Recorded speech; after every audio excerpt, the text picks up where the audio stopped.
You're listening to the Wicked Theory Podcast.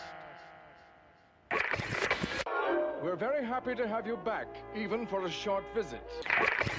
And here we go. Broadcasting to you live from the luggage compartment on the SS Minnow. This is the Wicked Theory Podcast.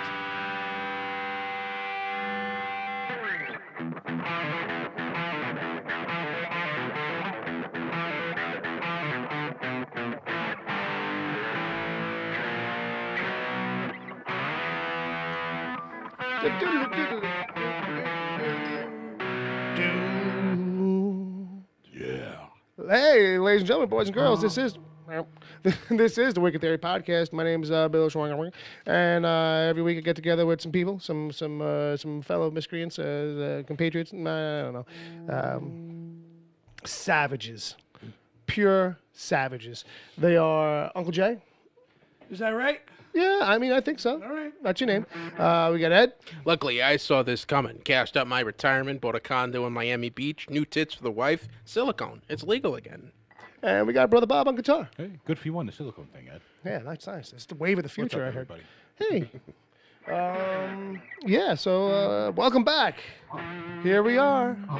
Hi. Hey. Hey, this is episode 153? Yes. Yes. And What's this 152 of the doc? that's why I was nervous for a second. But here we are. We get together, we hang out. Jay, Yeah. how you been, man? I see you working on your cigar stuff. Yep. I need it. Uh-oh. I'm prepping. Prepping. 'Cause Get ready. Nobody's fucking with me. I got a perimeter. You got if you want, we can get you like little sandbags, and you could just kind of cordon off your end of the table. Just put me in the booth, like Robin Quivers. That's it's safest for everybody. Yeah. This way we can lock you in. Yeah. Oh, yeah. It'll just be a cloudy fucking box of smoke. Nice. Do you see Jay in there? And fumes from the alcohol. And fume, yeah. There you go. There you Actually, you go. know what, Jay? That two of them might be a deadly combination in a booth. Speaking Yeah. of alcohol, salute. Salute. Salute. And salute to you at home. There we go. What are we doing? What are we doing? We're gonna do some news. We're gonna do some reviews. We're gonna give the kids a chat room game. People want to send in emails. They can still do that. There's still time. Yes, there is. Podcast at wickedtheory.com. Yeah. And then also let people know, we got a Facebook page. It's there. If people want to check it out. Yes, we do. Yeah, facebook.com/Wicked Theory. We There's do. a group. Never heard of it. Yeah, We throw up pictures and do caption contests there. sometimes. It's not really a contest. It's not really a prize. We just call it that because it's easier. It's got a better ring to it than the caption thing. Something else to keep everybody entertained. Well, online. when I remember to put one up, I try to put one up every week, but that doesn't happen anymore. For like 3 weeks, I had it going, which is good. Yeah. Which is good. Especially when you consider that I used to do it every day. Yeah. Well, better you sacrifice that to a busy schedule than sacrifice the show. Oh, could you imagine? What would you people do then? Don't worry about it. We'll find something, Forget right? about You'll it. know about it when I do something. You'll let me know, I guess. You'll be like, look at what I did. The moment it happens. Other than that, I think there's a DC TV report this week. Yes, there is. Ed, how many shows did you guys cover? 5. 5 shows. How many of those shows did you like? 4. 4. Which one? That's the mystery now for people listening at home. If they want to find out which show Ed didn't like, They got to tune in. they got to tune into the DC TV was- report. Yeah, don't mention it here. Yeah, I'll just say it was brutal. Sarah and I had a very hard time, and we would like to thank all the people who were sending us tweets Oh, to fuel- condolences. to fuel the conversation. Oh, okay. Well, hey, maybe you're not alone in that misery, which is good to know sometimes. Which is like, We're alone now. Yeah. it makes you feel better. And I feel really bad about trashing one of the shows that we cover because we really want to. Yeah. Because also too, there's like an edict at Yeah. that show to cover them. So it's like you can't not Yeah. kind of cover it unless you're going to break know. the edict. That would be an interesting thing to see on that podcast. Is eventually how bad must a show be for us to say we refuse to cover it. No, I don't think we'll ever get to that point. That's sad as well. And I mean, and Sarah said that this week, Krypton was better than the last 2 weeks. Like it's growing on her. Okay. Slowly. All right. But but Back to the show. Back to the show. Back to this one. So people check out DCTV Report if you're not already. Yeah. If you're checking out some of those shows. If you actually, what's great about it is if you're only watching like one of those shows, but you check out the podcast, the time codes in the podcast apps, some of them, It's in the data right there. you can actually, it's hot linked so that you can, because we put the time code in the description, Yes, we do. and you can actually click on it and you can jump to whatever you want to listen to. You can just tap that description; it'll bring you right to that moment. Word. Yeah. So how about this chat room? This chat room is jumping. Yeah. It's hot. It's Yeah. hot. Yeah. We got Wesley. Wesley. Yeah, Wesley. We got Zombie John. Zombie Joe. We got James Louisiana. James Louisiana. We got Benny. Benny Livewire. Benny Livewire and Pinky Pig. Pinky Pig. We didn't miss anybody, right? Well, Yo Bro was checking in and out. Checking in and out, Yeah. checking in and so out. we'll see. We'll see. We'll see. It's Sure good to see him. I'm sure he'll pop back up. All right, here we go. All right, so yeah, I don't know. People having connection issues, maybe on the other end. I don't know. I don't know. But people, keep us abreast of the situation. Yep. If you ever need to, you might have to refresh sometimes. It Anyway, happens. well, thanks, James. James is giving us some Twitter shout outs. Hey, people, do that if you're on the Twitters. We wouldn't mind if you helped promote the show. Just saying. Oh yeah. Yeah. Just I don't- saying. I don't think anybody's going to get upset at that. I'm just saying, I hear, I remember like in radio, like Howard Stern had an army, the O&A army, everybody had an army. We'll take a small little, A battalion? yeah, No, like a gaggle. like you something like that. Take Like like a platoon. a platoon. What's smaller than that? What's A squad. A troop. A crew. An FU troop, like F troop, Oh, but it's okay. FU troop. Yeah. Oh, A crew. Well, wicked, crew. The Wicked Theory FU troop. A crew, I feel like we gotta have on a side. Kiss, Well, Kiss Army. I That's am a your thing. enforcer. Yeah, well, that's a whole different thing. Well, Again, this goes don't back talk to about we don't talk about that. If you're going pure military, the smallest group is a squad. It's a squad. Squad. All right. Well, that's or what we need. or a squadron if it's the Marines. Right. How about a section? A phylum? No, that's No. biology. Yes. Okay. It's not math though. Yeah. It goes like squad, platoon, company, and then you got like your brigades, your battalions, Brigade. That's got a good sound. The Italians, you said? Is that Brigade. what you Yeah, said? the Wicked Theory Brigade. battalion. Yeah. The Wicked Theory Brigade. The Wicked Theory something brigade.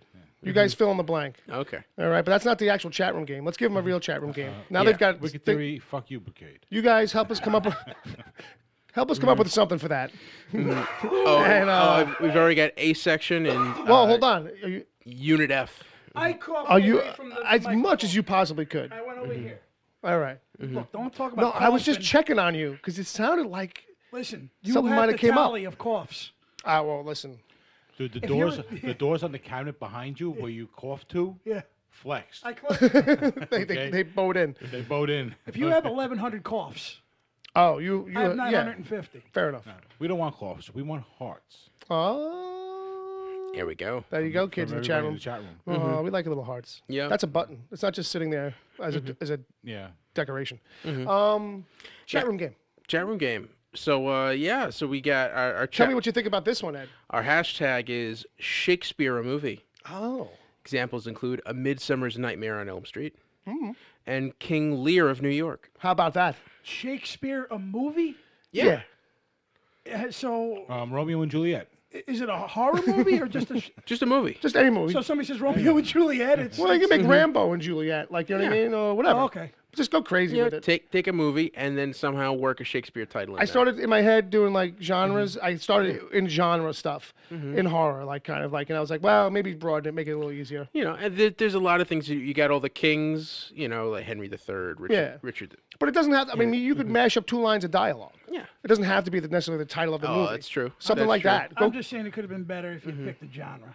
oh no, yeah, we would have narrowed it down, but That's all right. I felt like it was. I broadened it out. I wasn't here. Plus the comedies.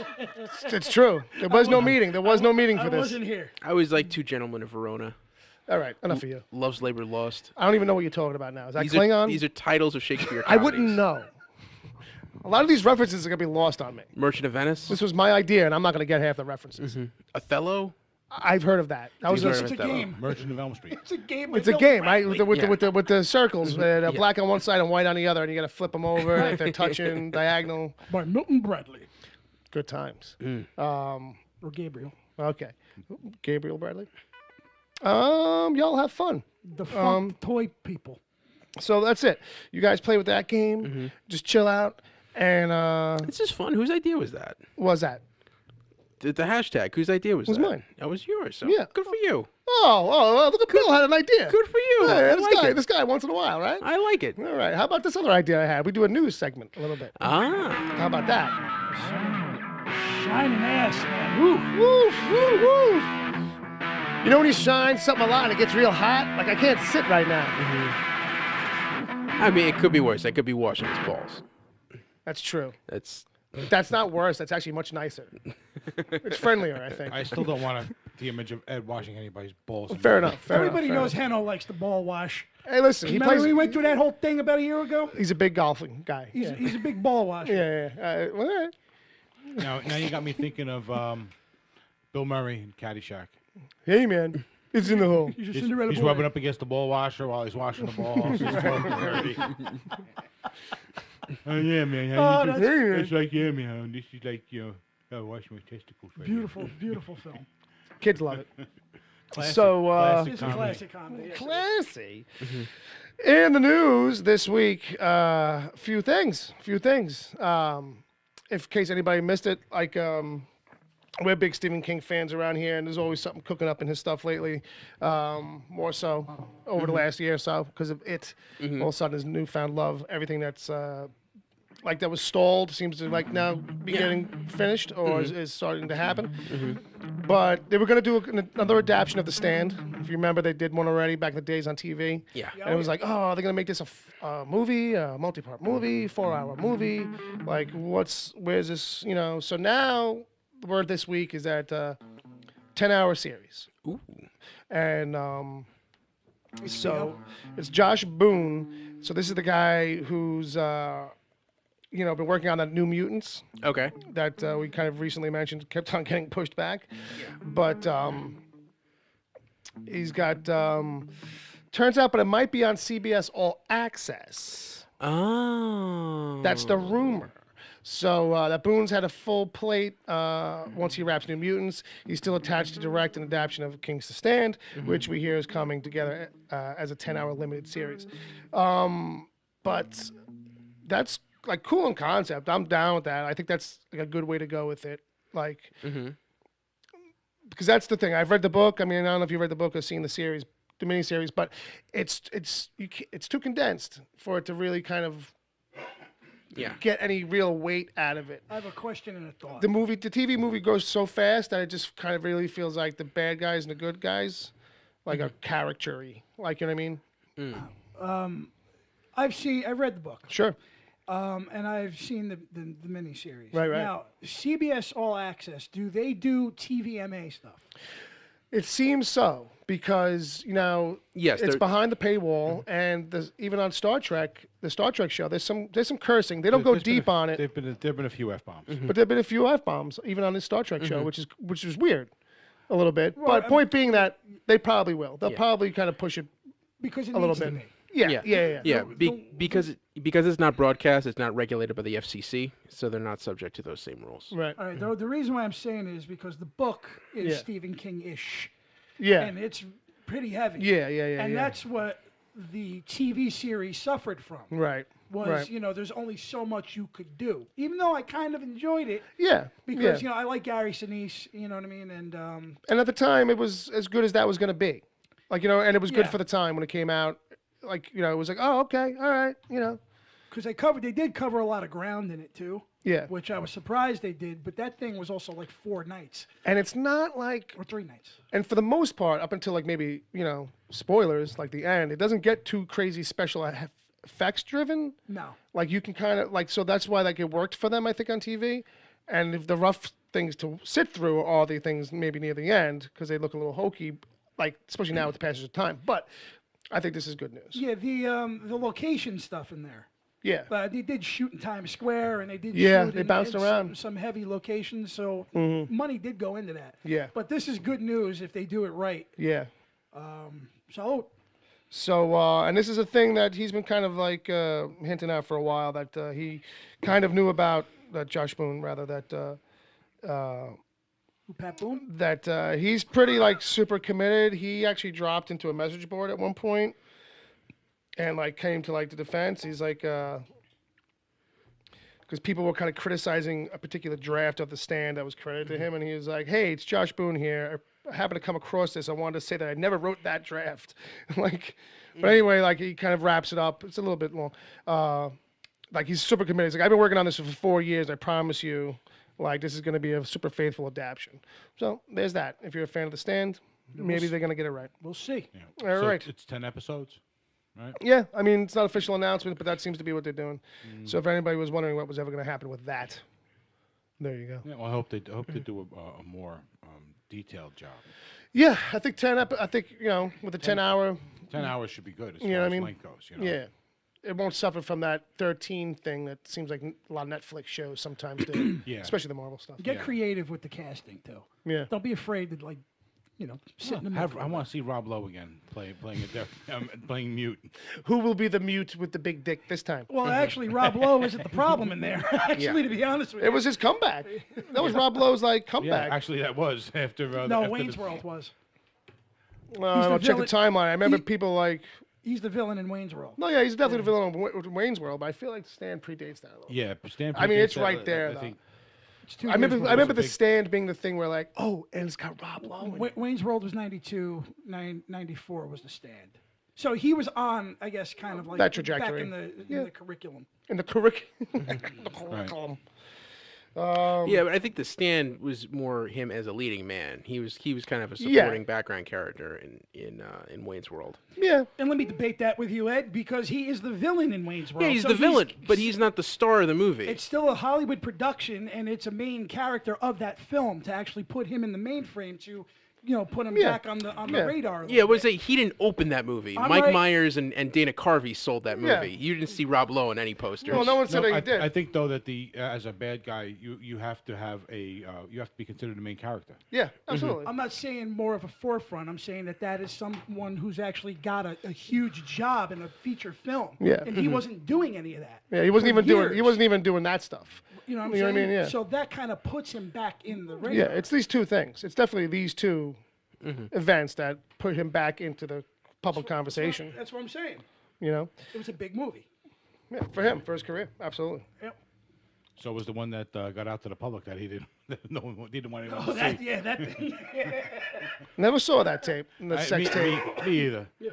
But Is his dingle in it? I think his dingle is in it, right? yeah, him and somebody else do a chick, some shit like that. So, also in the news, an update on an adaptation of Garth Ennis's The Boys, which is if you know who Garth Ennis is, he created Preacher with Yes. Steve Dillon. He's got a reputation as being like this over-the-top kind of writer. It's a lot of gratuitous violence and stuff like that. For a lot of comedy, kind of slapstick action, violence, comedy kind of thing at times. But A lot of shock value stuff. Definitely not Disney. and if you think that's his kit and caboodle, it's really not. But this is where he goes hog wild with it. Like if any one of his pieces of work really kind of lean into being that, it's The Boys. And that's coming to Amazon. And they just cast Carl Urban as the lead on it. And I've read a couple of the trades on this. Well, he's not playing the Simon Pegg part, right? No. Okay. He's playing the lead. He's playing Billy. Big bruiser. Yeah, Billy Butcher, who's the hook on this is that it's a world of superheroes, but superheroes have kind of like over time gotten celebrity status and have slowly kind of gotten out of control in a way that celebrities do, or athletes, these kinds of things. And so he's powered too a little bit, but nothing too crazy. But he's on detail with the CIA to kind of keep them under wraps. And it's a lot of straight up breaking necks versus leveraging and stuff like that. Really fucked up blackmail-y kind of shit and all over the top stuff. And like when you get into the superhero shit and like this one chick, like she, I don't know how they're going to adapt half of it, but it's Seth Rogen's behind it with Evan Goldberg. With Evan Goldberg again. I don't know if they're going to be more involved with this than they are with Preacher or how that all goes, but I think Carl Urban's perfect casting for this. Okay. I can't imagine anybody who else really like kind of would hit it like this. I know like he taps into what they're going for. Yeah, and if you see him as Judge Dredd, he definitely has and also Dr. McCoy of being faithful to the source material. Yeah. So Yeah, and he did a pretty good job as Judge Dredd. He did an amazing job as Judge Dredd. I think he, when he needs to be intimidating, he can. And so if anybody's looking for something where he gets to kind of, and he's a guy who's got some, I don't know if it's chops, but he's got a good comedy, a skill set to him, which is why his McCoy works so well, and stuff like that. And there is a dark, brutal kind of comedy edge in The Boys that some people may call it juvenile or whatever, but it's self-parody in that way too, in the book anyway. He's good in Chronicles of Riddick too. He was in Oh shit, I forgot. Yeah. Right. He was the necromonger. Yeah, and he's even in Thor Ragnarok as Enforcer. Right. The one guy who still makes no sense. But the thing is, even like in the early 2000s, he was kind of like he was this character actor that would be in these big movies. Sure. Because he did a film called Pathfinder. I don't know if you've ever seen that, but it was him and Clancy Brown, the Kurgan from Highlander. Yeah. It was basically about when the Vikings came here. Years before Columbus did. Okay, sure, and, right. And they left one of theirs behind. Okay. So it's a very good All right. flick. Check that out if you want to see some early Carl Urban kicking some ass. Early Carl kicking ass. Yep. I like the sound of it. So Take it. yeah, my big news. We reported a while back that Amazon had paid $250 million for the rights. For the initial rights to Lord of the Rings. We didn't know what they were going to do, and it came out this week that they plan to spend another $1 billion making a series, and it's going to be a minimum of 5 seasons. Well, Whether we want it or not. Yeah. Yeah. whether they what a gamble. Yeah, and there's also something here that they may use material from the Peter Jackson movies, which, I mean, he pretty much, especially if you get the extended version DVDs, he covers the whole books. Well, So, what do they mean by material? Do they mean physical materials, or do they mean actual film? see, that's the thing. It's very vague. Yeah. Well, I I mean- don't think they would mention it unless they were actually going to use footage. Yeah. If it was just something like stages or something like that, they would stages, say it probably. They'd probably get. Yeah, because Hollywood uses stages all the time. Well, that's a fair point. They would verbiage it as that. Yeah. Yeah. Plus, So I think it means that we're going to be seeing like expensive scenes. They may not actually do them. They might take all the battle scenes from, or select shots maybe from extra footage. yeah. Yeah. Stuff like that, so that they get some different angles and stuff, so it looks fresh.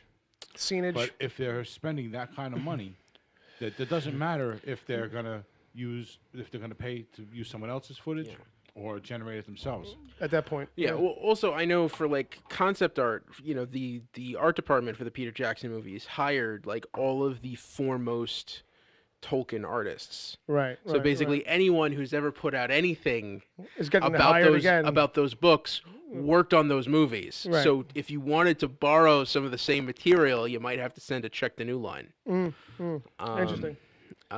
So So maybe they actually already worked all that out and realized that that's the situation. yeah. I'm excited for this. I'd love to go back into that world again, and Definitely. there are definitely some things from the books that weren't covered. Tom Bombadil. Yes, most notably of all. Yeah. There you go. Yeah. But is it a thing where like I think the thing is that they're thinking that this has great international appeal for some reason. Oh yeah. Yeah, Like, it's one of those ultimate classic stories. It's gonna last forever. Yeah, and I mean, even the 3 books are each always split into 2 very distinct parts. Yeah. So, But now you can rearrange it all because if they want 5 seasons, you're probably going to tell all of it. Let's just say, in a way. Yeah. Like, you'll pick up at some point in the history and the timeline, but then you'll catch up to things. Like, you may not get a lot of shit that you've seen in films and the movies until season 2 or 3 or something like that. Who's to say? I mean, I'm just thinking out loud. Right. They might actually set the time up so that something like the battle with Smaug ends up taking forever. With Frodo in the A whole season. Yeah, like it could take 6 episodes just him running around for trying to find the thing in the ring. He's looking for something specific in the gold? in the vault. Oh yeah, with I Smaug. forget. Yeah, you're right.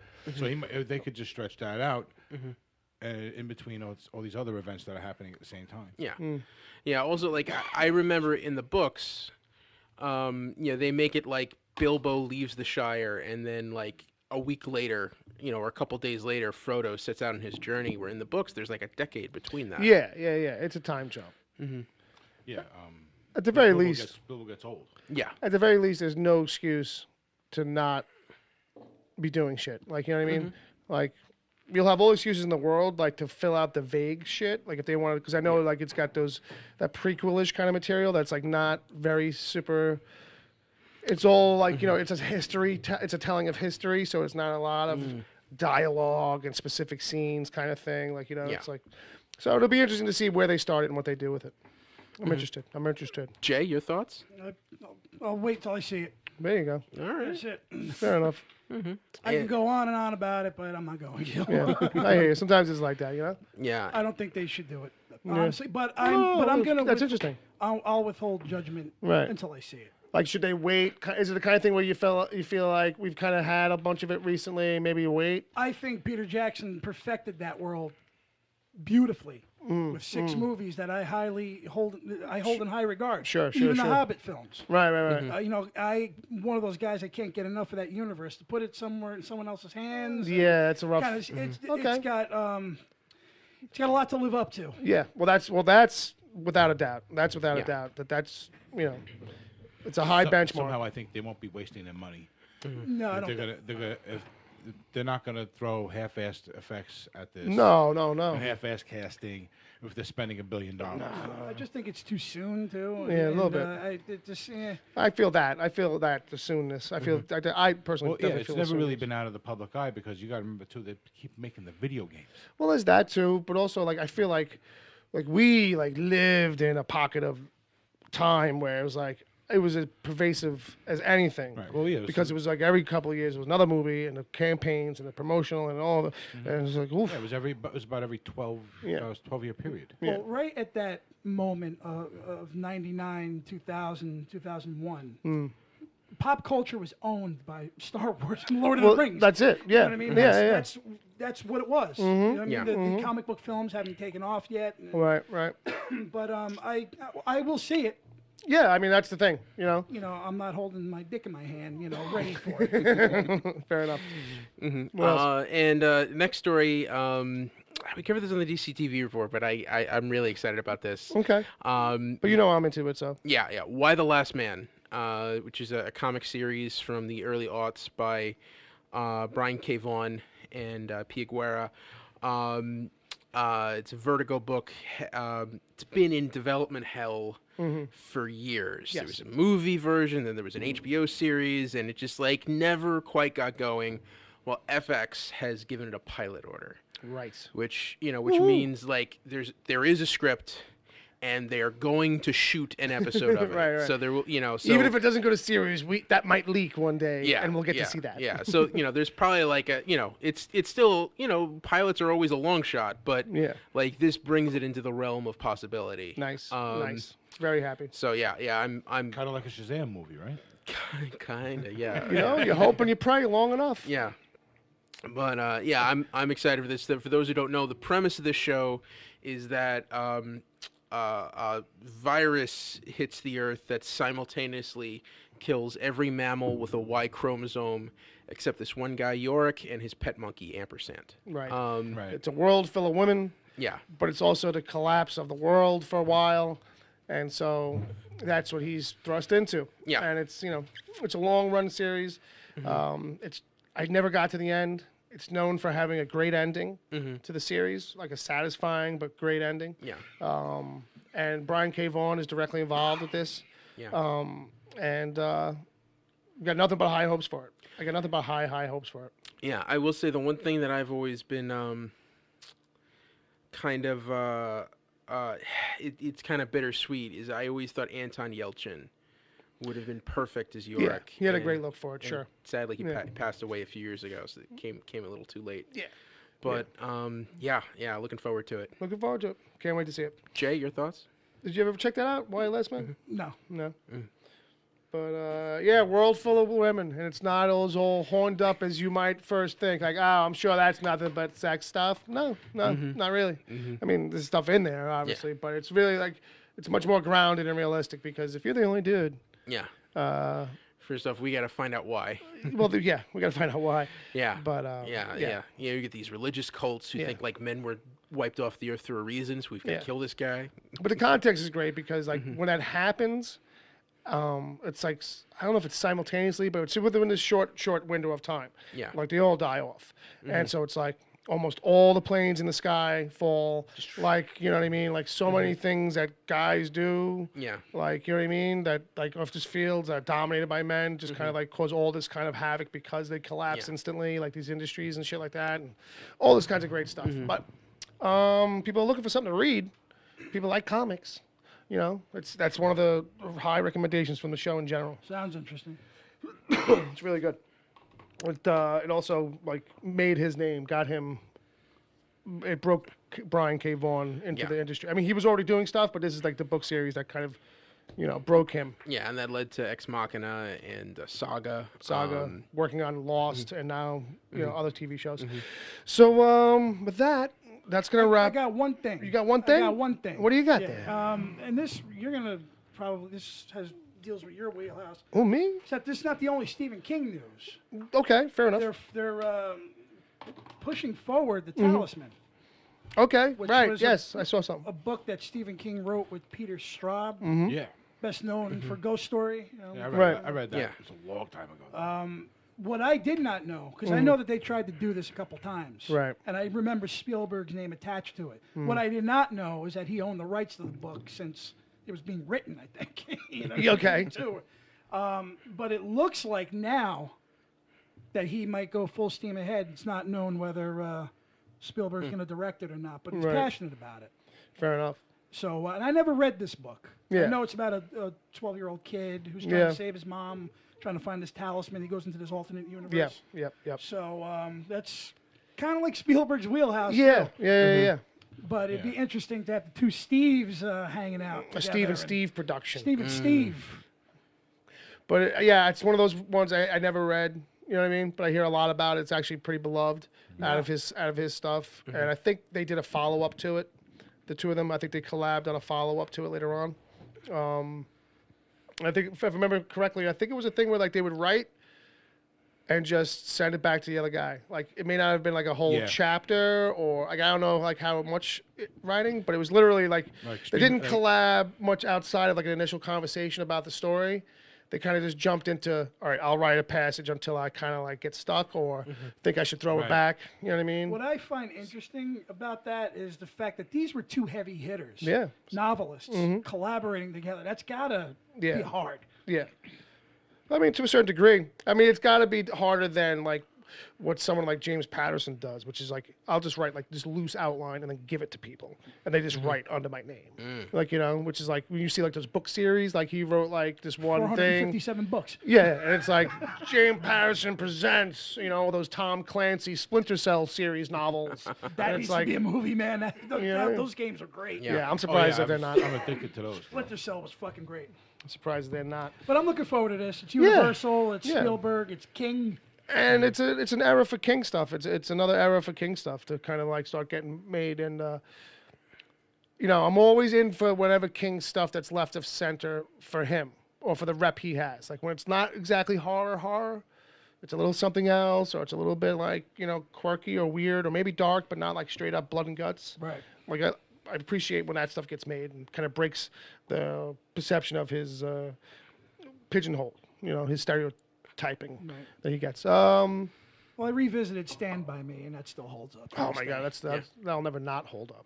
I feel like that's one of those movies. That's like a near perfect movie. Yeah. Right. I mean, all right. Well, let's talk about chat room game. Yeah. We gave those kids a game to play. Yes, the hashtag was Shakespeare A Movie. Shakespeare A Movie. All right, so here we go. Yes. R2 or not D2? Oh, that's actually pretty good. Macbeth Fight Club. Okay. Yeah, because that's pretty much what happened. Yeah. Okay. The Taming of the Alien. Ooh. The Tempest and the Furious. Oh, okay. Ooh. Cars Fighting Storms. All right. Romeo vs. Juliet Requiem. Oh, okay. I got you. It's like that Alien sequel. Henry IV, A New Hope. That's good. Tale of Two Ghosts, but that's Dickens. That's not. A Tale of Two Ghostbusters. That's Charles Dickens. That's not Shakespeare. It's close enough. The Merchant of Jakku. Ah, nice. Star Wars. Antony and Citizen Kane. Yeah, oh, okay. I like it. King John Wick. Nice. Hamlet Flew Over the Cuckoo's Nest. Okay. As You Like It. Get it? Oh, Get it? As You Like It. I guess. Yes. Comedy of Tremors. Much Ado About Something About Mary. Yeah. A little trouble reading that Yeah. one. Much Ado About Something About Mary. Antony and Cleopatra Are Friends with Benefits. Okay. 12th Night of the Living Dead. I like it. Love's Labor's Land of the Lost. And Two Gentlemen of Moulin Rouge. I'll give you a thunk. Thanks for playing. Hey, it's a good game. Yeah, nice. It was a good game. No, that was you. actually pretty good. That was actually pretty good. Yeah. Power put something in the notes. Benny Lavore was wondering if I would get that it was Dickens, and Yeah, we did that. that's what you get when your mom's an Anglophile. There you go. That's. Why would you talk about her like that on the radio? I mean, I know it's internet radio, so it's like 4 people are listening. But You don't know what Anglophile means, do you, Bill? no, I do. I mean, she's racist, right? No. She wishes She works with rulers. She wishes she was British. Angles. She's a fan of all things white people. Got you. Anglo.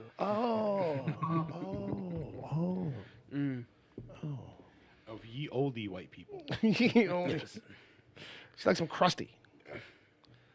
All right, so I guess we'll just keep the ship rolling. We'll just keep doing stuff. Yeah. All right. Meanwhile. Legion 2. Legion Season 2 started. I missed it this week. Yeah. I gotta catch up. That won't help. Yeah. Like, It's one episode so far, right? We didn't miss anything and else, I right? don't. It's like it's one of those wow. shows, man. I'm like, It's what's like- going on?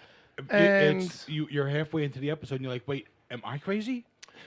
like, am I supposed to trust anything? Is this show making me nuts? And like, it's also one of those things where it's like, okay, I think I know what's going on, but I can't tell if I'm right or not. Like until like Right. I'm basically going through it like, okay, I'm following it, but I'm waiting for the other shoe to drop. Is Aubrey Plaza? Was Aubrey Plaza in this episode? Oh yeah, sure. It's all the regulars. It's everybody you want to see. Jamie's in it. Everybody pops up. Oh yeah. But it is definitely a thing where it's like if you thought last season they were getting artsy fartsy, No. well, they got season 2, so they don't give a shit about holding back now. That was the being cautious last season. Yeah. They didn't want to scare anybody while they were making Yeah. executives. They didn't want to scare the executives. Yeah. While they were That was making the tame. season. Last season was tame. Once they were like, okay, that's great, keep going. It's the most creative looking thing on TV. Yeah, Like, it's- granted, I don't watch everything, but it has to be. But just by watching it, it's like, it has to be. Like, there is no shot in the show that is just a shot in a show. No. Everything is planned, thought out, Angled, angled, filtered, and fisheye lensed, and could possibly have multiple meanings. or at the very least, someone's just off centered in the frame. Like, you know what I mean? It's just, it's so rare that they're not doing something that's just like, Yeah. okay, I don't know if this is supposed to mean anything. And the color scheme sometimes feels very 60s. Yeah, well, the whole thing's bathed in that in different yeah. ways, Amen. from the clothes Yeah. and some of the set design. I mean, but like the style, some of the style, Yeah. some of the shots, just to trip you out, is very '60s block colors. You're right. Kaleidoscope effects sometimes. That's Noah Hawley, man. Yeah. That's that and this show, and he does Fargo too. And Right, It's like, yeah. Oh, Right. This one he's swimming in it. it's a show you have to watch. You have to watch intently.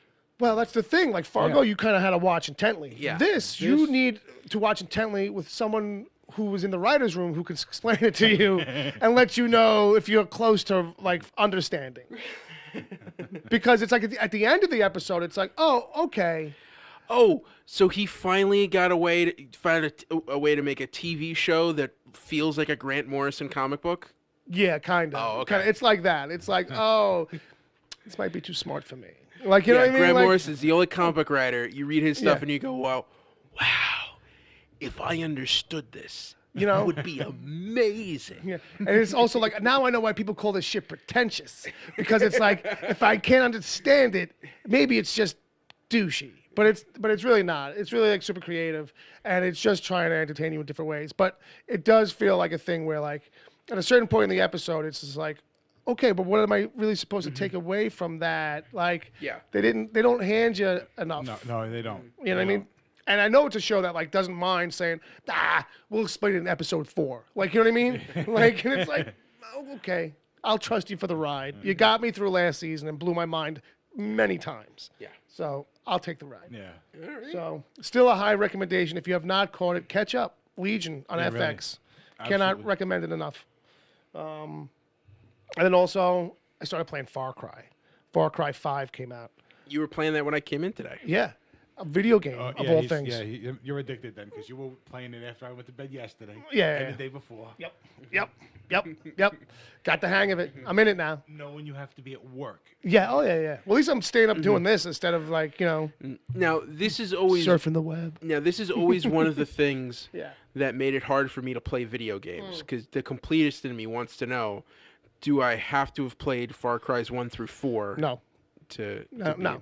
No. There's no storyline.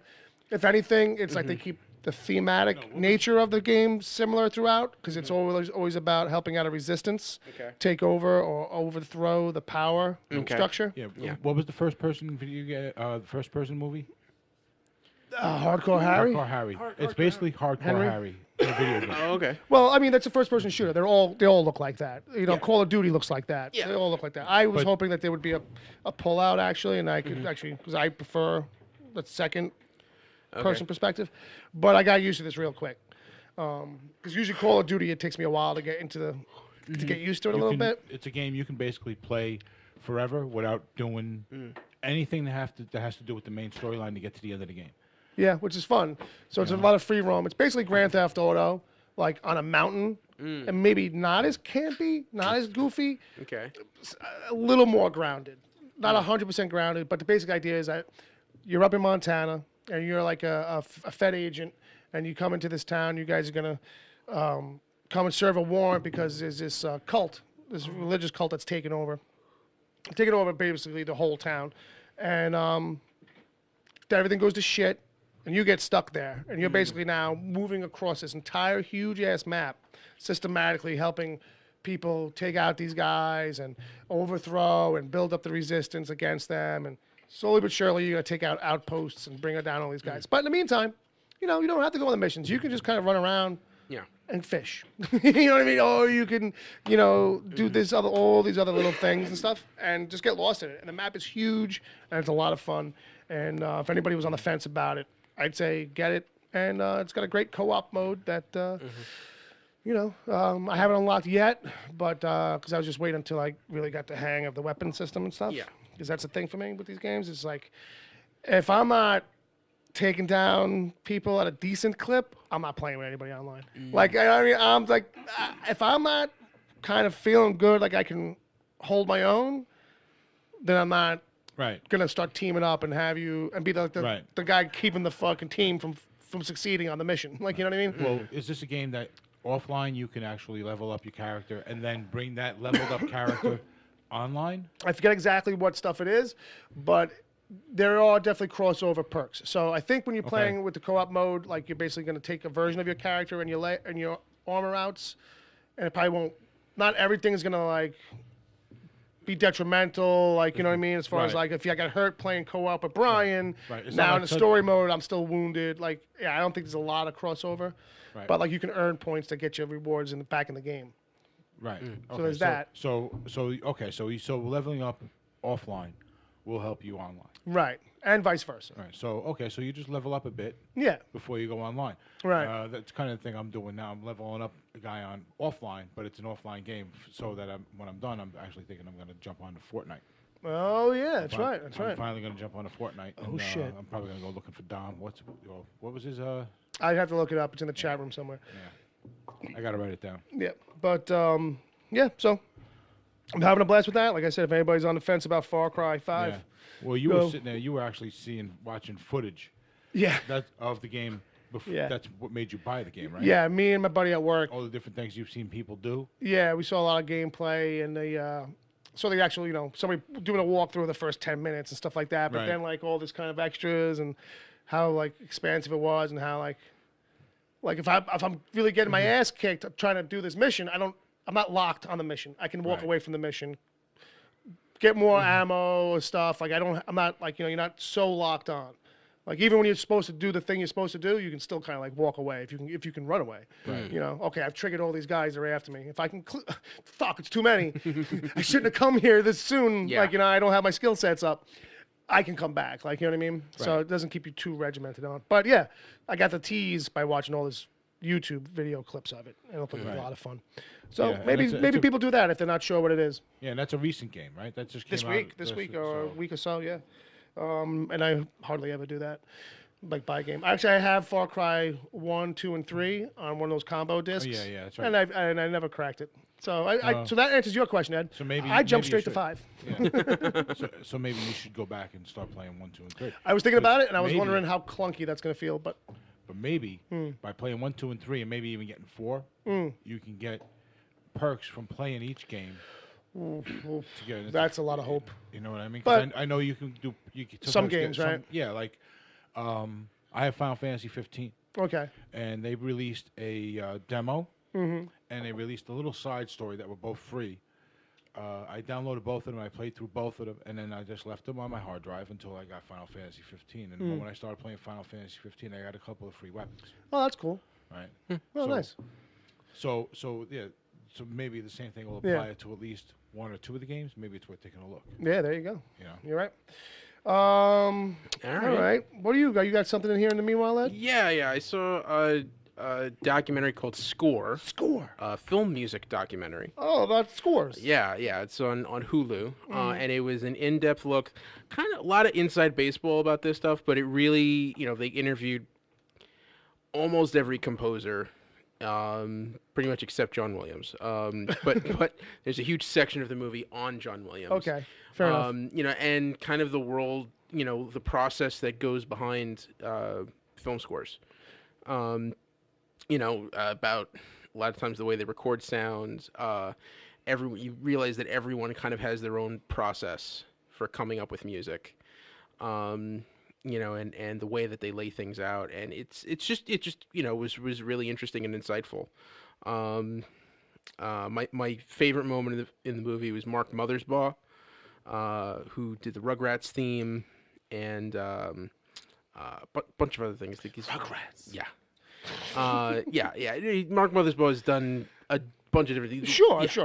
Yeah. More things than you can count. I understand. Anyway, he collects odd musical instruments. Okay, sure.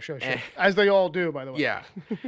But he shows off his collection of all these wacky different things, and basically the way he fills all his house up, his apartment up, and starts playing with them until all of his neighbors get annoyed, and they make him sell everything. Nice. That's funny. So yeah, go check that out. It's on Hulu. Sure.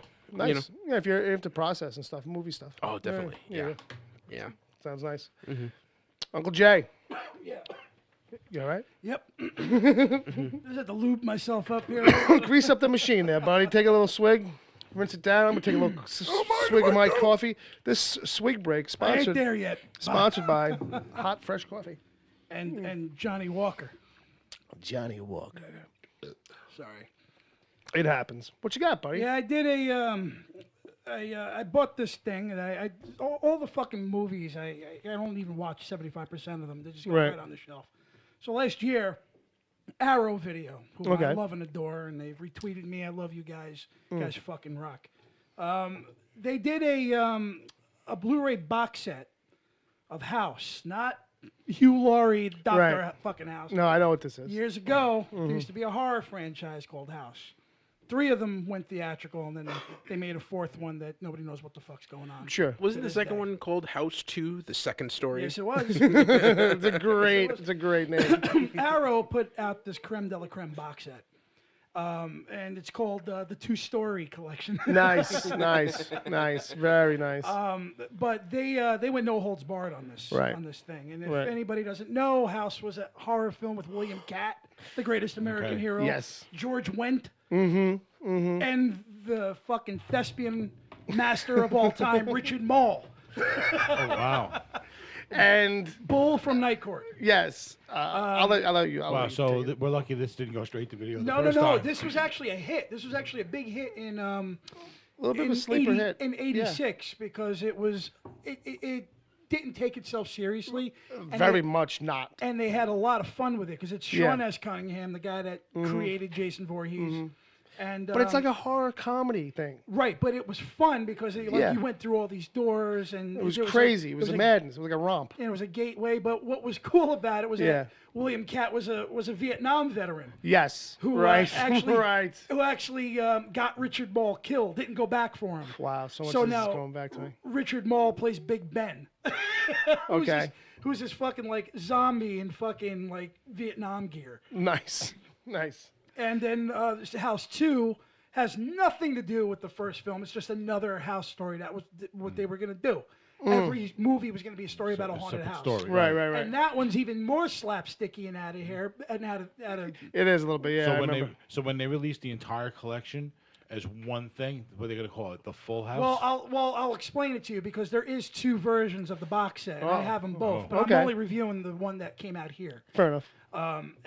But House 2 has like Ari Gross from fucking Soul Man. Oh, wow. It was C. Thomas Howell's best friend. Oh my! I was like, who's that name? Yeah, okay. Yeah, he had a couple of shows, so he was like the buddy on TV. Yes, he's like Julian Lennon's a stunt double. That's who he is. Yeah. That's pretty good. John Ratzenberger is in it. You know what I mean? And what's cool about it because they're going through all these fucking. They're going through all these doors. Yes. But none of it makes sense, really. It's just like an adventure. Through every fucking door, there are dinosaurs. Yeah, there's a crystal skull, I think, is in it, right? Right. Yeah. Right, and the thing is, John Ratzenberger comes out in the last act as like an electrician of the house. And he just walks in there. He opens the door. He goes, I see you got your alternate universe here. That's going to cost you, you know. Yeah. And he just pulls out a sword and starts battling people in an Aztec temple. To have these movies are just a lot of fun. Yeah. Bill Maher is in it too. Is he? Yeah. Wow. And Amy Yazbek, who was John Ritter's widow. She's on Wings, redhead, beautiful. Okay, yeah. And it comes with this book too about the making of it. Okay. Now the UK put out another edition, but they have 3 and 4 in it. All right, fair enough. It's all rights issues. It's all rights issues. UK runs their own. I'm not reviewing that because I didn't go through that yet. Sure. But I have both sets. Nice. Completist. For the viewers that want to look at it, they are now out of print. Sorry to say, but so if you want it on eBay, it's going to run you about $80. But right. This was fun, and it just brought me back to a time where horror movies like this were just all about going to movies and having fun. Yeah. Didn't take themselves too seriously, and it's a lot of fun. So I high recommendation for me on this box set. Very nice. Arrow just Well, they go out of their way with the packaging and the setup on all that. But this is a criterion of B-flicks. But I know I've seen the first 2, and these are really fucking fun movies, especially the first one for sure. You might have actually saw the third one too, because the third probably one did. Wasn't called House 3 though. Okay. It was called The Horror Show with Lance Henriksen and. Probably did then. It was kind of like Shocker. Yeah. The guy got the chair and his ghost goes after him. Sure. Oh, might have. We actually might have seen that one, I think. They came at the same time. That's when they were doing like, all right, well, you know what? Let's take House 3 and make it totally different. Yeah, right. We'll actually make it the Gate 4. Yeah, Let's take this license that we're really not doing too well, and we'll try. Shocker was a good movie for those guys, so how about we make a Shocker movie and we just put it underneath this house horror? Just mix and match. It's all interchangeable. It doesn't matter. Yeah, you can make it a horror story because at the end the guy, turns out he was not guilty or some shit. And there's a lot of extras on them, and they talk, and just the love that went into the production of it. You really feel for these guys. It makes you appreciate these movies even more. Cool. So Very cool. I'm gonna put out. I'm gonna throw this out there. This is a thing I got in the notes here. Maybe we can do this real quick, and we can have a little fun real quick with a. Remember, it's a lightning round. Remember lightning round? Oh yeah. Remember that game? Well, I was digging around and I found a list of 10 questions that we didn't use that was sent in by Wesley, and they got pushed to the side. I forget how this went, but I believe these were unused. Oh, wow. And what I was thinking, because there's only 10, is that what we need to do is, A, let people know that they can send in their own 10 questions. If you want to send in 40, hey, that's amazing. Yeah, go for it. But we'd love to play this game, and it's always more fun, I feel like, when the listeners send them in. And it doesn't have to be next week. You can work on it. I think Wesley, when he did these, he worked on it for a little bit, kind of chipped away at it. But, send in 10. Maybe somebody else will send in 10. We'll see if we can get a bunch of you to maybe just send in 10. Maybe one of you sends in 40. Fine. But I think we were short one person that week when we did it. Oh, and so I have these 10 left over. So what I was thinking is I'm going to go around the room. We're going to nail these out. Fucking lightning round the shit out of this with you three. And then in the end, I will, with no discretion, pick someone to get the last one. Let's see what you guys got. This way we can show people, A, what kind of questions to do. Just boom, boom, boom. And B, what this bit's all about. And we're not even going to explain it. They'll figure it out, Just right? to go. All right. So, all right, here we go. Jay, you know how to play this game? Jay's been Of here. course I do. All right. Was it my first day here? All right, here we go. Question number 1. Bob, Flash has 99 problems, but blank isn't one. Sleeping. There you go. Ed. Yes. Instead of coal, Santa now gives what to the bad children? Licorice. There you go. Uncle Jay, what is Aunt May hiding from Peter? Weed. There you go. Bob, Catwoman has a date with... Destiny. That's probably true. Ed, what made Logan's first kiss so awkward? It was with Kitty Pryde. She's probably underage. Uncle Jay, a random candlelit dinner would be incomplete without... Coney Island whitefish. That's probably... That's after dinner. That's on the plate? Yeah. That's classy place. That's a classy place. Where is... Brother Bob, where is the doctor's favorite place to relax? The doctor. I think Doctor Who. Okay, yeah, right. Oh, okay. The doctor. Oh, the doctor. Fair enough. Yeah. Where is the doctor's favorite place to relax? The TARDIS. Oh, all right. So fuck it. I'm just gonna give this one to Ed anyway because we're just going around. What is Yoda's favorite drink? Gin fizzy, but with little extra bitters in there. Fair enough. All right, Uncle Jay. Who can best chill a warm glass of whiskey? Who? You're looking at him, baby. I had a feeling. All right, Brother Bob. Yes. Last one. What supernatural being could Uncle Jay defeat? What supernatural being could Uncle Jay defeat? The only thing that comes to mind is E.T. All right. Sorry, Uncle Wow, Jay. Jesus. Wow. You can blame that on her brain fart. E.T. E.T. Or as Bob Saget said, he does look like a sack of shaved nuts, doesn't he? E.T.? Yeah. Yeah, basically. I'd kick the fuck out of E.T. Listen, but that would be like mean. No. Well, I mean, like that thing's not... Like Daniel LaRusso, E.T. was an asshole too. That thing is like a raw tumor. I feel like it's just like... It looks like it's sore all the time. It's just like that kind of fleshiness kind of thing. It was, he's fucking mama's boy. Who, E.T.? Yeah. Yeah. Well, I mean, yeah, he's definitely soft. He's definitely weak. Yeah. I mean, I think you could take him. I don't think that's the issue. I just feel like you might be You might be punching down. know how Like, easy it you is? might be literally punching down. You know how easy it is to snap that neck? Oh my God. Oh, it's probably like if we had to rate necks of easy to snapness, Oh yeah. he's on the top. Him and Jeffrey Giraffe. You can get your 2 hands and my 2 hands around that thing. All right, so let's get all funky. Oh, you know what I'm talking Jacob B? Oh, who The else? Ghost of Christmas Past. Yeah. Which one was that? Was that Jacob Marley? No, that's the one that's different in every version. Okay. That's the one where it's usually some like child, like angel. Oh, okay. It's got some different like embodiment. Yeah, big. It's usually white costume, light shining off. Oh, right. But I think I identify with Buster Poindexter and Scrooge. yeah. You know, when- That's the perfect That's the one. best Christmas past. Yeah. When he saw his mother, Niagara Falls. Go back to Jersey, you moron. All right. Yeah. I can see it now. Yeah, I can see it. He takes Bobcat Goldthwait's whiskey. Don't do that. He's drinking and driving. Yeah, Don't do we can that. hang out. Yeah. We'll be all right. It's too early.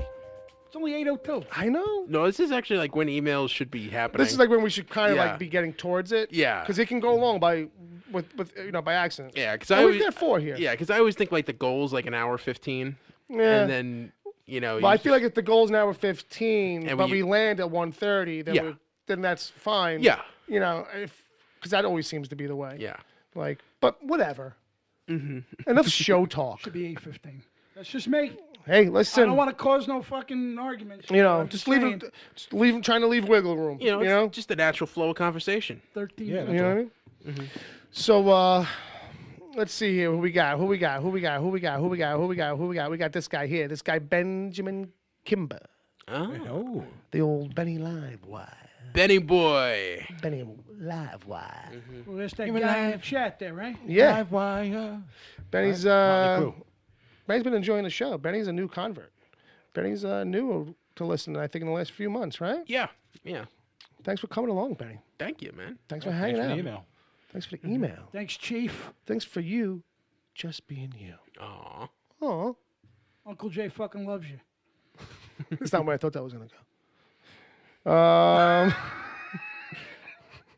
Uncle Jay says you owe him $30. That's kind of what I thought. 32. 32. 50. 32.50. Hey there, Wicked Theory. Over the last couple of months of listening to your fun podcast, Ed has mentioned a couple of times that he's kind of the comic book guru of the podcast. Well, I don't know about that, but okay. It's okay, Ed, that you don't think so. I just wanted to know approximately how many comics do you have? Single issues. I'm gonna venture I probably have about 10,000. Yeah? All right. Yeah. I mean, I've never seen your boxes, so I couldn't get. I got about. How many long boxes do you You think don't have a that mattress in his room, Bill. is? He's sleeping on the box. I was going to do it. You must Yeah. have a room. Yeah, I have like 18 long boxes. Okay, we're about the same. Yeah. Wow. Like you must have a room Yeah. for them. Yeah. There's a lot of trades too. Fair Yeah. enough. Fair enough. Okay. Yeah, I don't put my trades in the box. I leave those on the shelf and in piles randomly about the house. Yeah. So he's like, how many comics do you have? Off the top of my head, I believe you're a DC Comics reader, right? If so, who is your favorite male and female comic character? Who's your favorite villain? So I think favorite male, Yeah, it would be Captain Marvel / Shazam. yes, Captain Marvel. And a female comic character? Ooh. I would need to think about that, but I mean the one that jumps to mind would probably be Oracle. Okay, Or Barbara Gordon when she was Oracle. fair enough. During the Birds of Prey run. Favorite villain? Ooh. Ooh. You can't just like throw that on me, man. There's a lot of villains to go through. First of all, what you're supposed to say is none, because if you have a favorite villain, that means you're rooting for the bad guy. Okay, that should have been your out. Yeah, sure. But favorite villain, inflation. I got you. Just to add, my favorite comic book hero is Daredevil. have all of the podcast watched the Netflix episode so far. Yep. Yeah. I think That I pretty did. much on Daredevil anyway. Yeah, I'm Love waiting your for- work, guys. Cheers. Thank you. Cheers. Yeah, I'm He's waiting- not from around here. I'm waiting for another hallway fight scene. Yeah, I need some Daredevil. Yeah, what's coming up next for Marvel? For Netflix? Yeah. I don't know. To be honest with you, I don't know what their schedule is. I think Daredevil, though. 3. Yeah, Yeah, Daredevil. And I know Luke Cage was filming, so I don't know what's going to come exactly when. Yeah, I think because I was seeing there were set photos for Luke Cage out today. So I'm trying to remember if that's the run. If it's. Yeah, right? Because it's Daredevil, Then Jessica, Luke Cage. Yeah. Iron Fist. Then Iron Fist. And that's the rotation, right? I think so. hopefully Defenders Iron and Fist Punisher. isn't so fucking horrible. Oh, my God. Let's just hope Although so. it seems like some of that did rub off on Jessica this year. although I don't know if they'll do a second of Defenders. Not because- Defenders, but Yeah. Iron Fist. Iron Fist was rough. Yeah, Defenders was like a 1 out, and we'll Well, see how it does. and see, if I it thought did great. I thought not Iron Fist? Not Iron Fist. Defenders? Defenders was all right. I thought.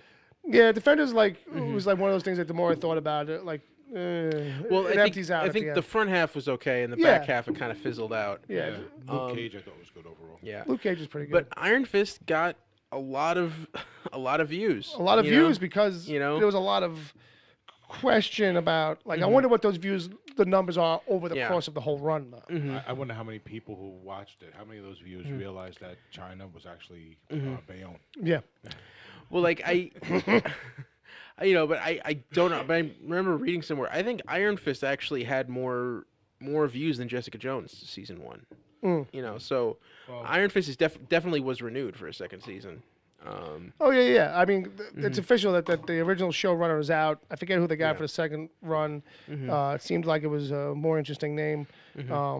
But as in that happens sometimes, the guy who was out on Iron Fist failed upwards. I forget what he was working on next, but it was like, oh, the guy from Iron Fist is doing this. I was like, oh. So if you looked him up, yeah, I'm sure you could see it.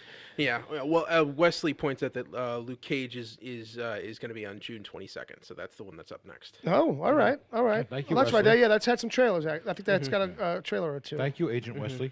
Agent Wesley, today and last night to the rescue. Yeah. Filling in for Agent Palmer sometimes. I haven't really had much to do with Agent Palmer lately. I might have to move the theme song over to somebody else. Well, you haven't played it. Yeah, it's true. You haven't played it in so long haven't played for the Agent Palmer Yeah. one. Well, I guess what, Bob? If you want to grab the guitar, because Agent Palmer has an email. Oh no. Oh, he does? Yeah, so if you want to grab it real quick, I can vamp a little bit.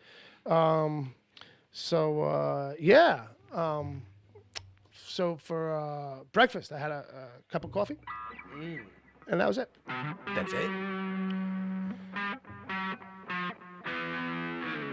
There you go.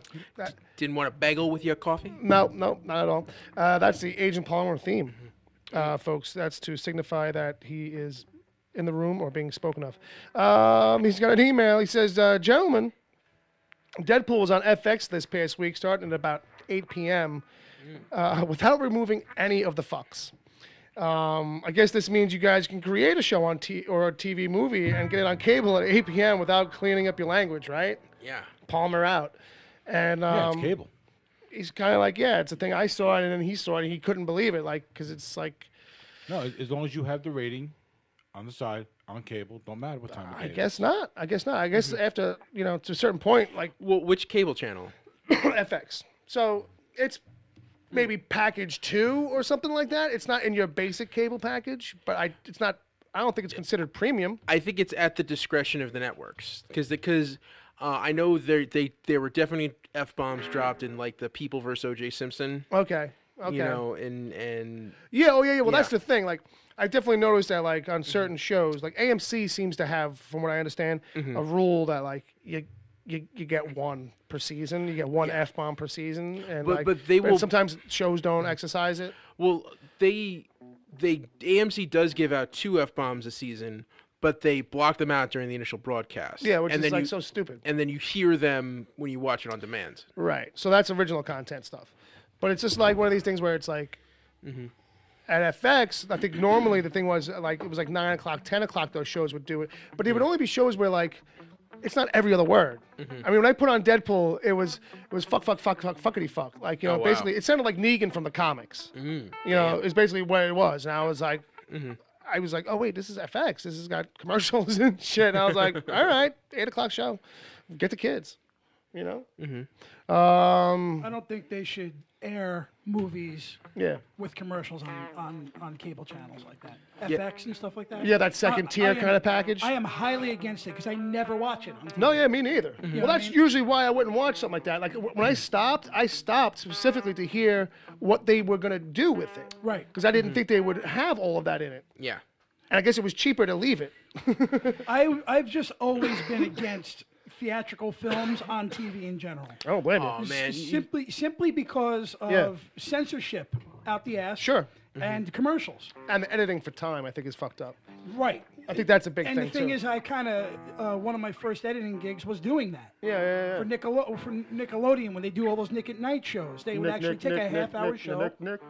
They would take a half-hour show and they would clip out 10 seconds here, 10 seconds there, and it's like you're bastardizing the actual show. So when they air it Nick at Night, that and all the fucking titles in Chiron that are on a fucking show, Right. coming up next, all that shit. Yeah. Stars does it now. Yeah, too. yeah. It is just horrible. Stop fucking doing that. Yeah, It's retarded. Yeah. Yeah, but it's terrible. they gotta make money, Jay. Fuck them. You tell me you never enjoyed 10 Here's years the thing. 10 years ago Here's when the you, thing. It's about saying that there's a limit. I feel like there's a limit with companies where it's like, instead of fucking ruining the content sometimes, just charge more for the ads. You don't have to squeeze more ads in.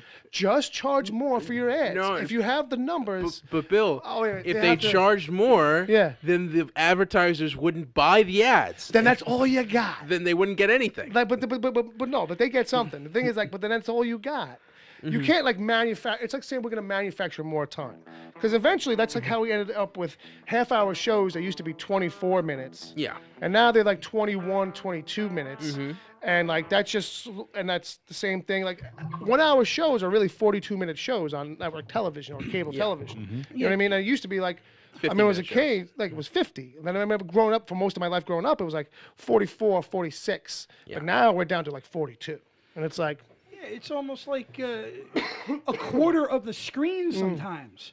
Yeah. They put like these animations. Oh, of on the bottom people- half. Yeah, a Yeah, guy yeah. like an actor from another show smiling. with Yeah. his fucking arms Modern crossed. Family up next.